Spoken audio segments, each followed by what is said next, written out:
You're going to bring your giblets to a boil, chop them up, and set them aside for later.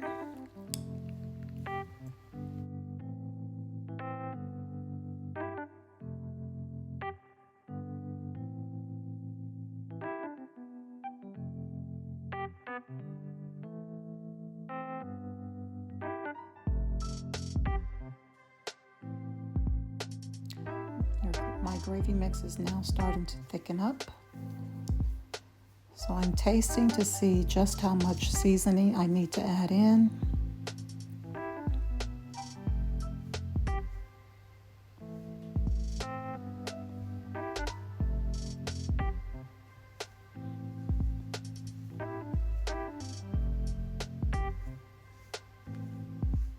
Adding more chicken broth to thin it out.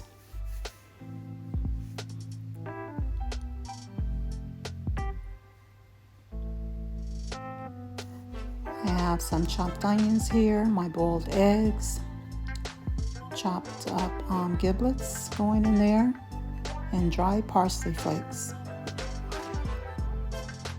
And at this point, if it's too thick, you can still add in chicken broth to get your desired consistency.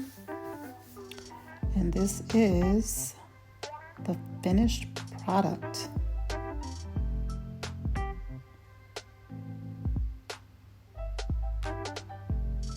I hope you've enjoyed the video. Thanks for taking the time to stop by and check it out. And let me know what you think.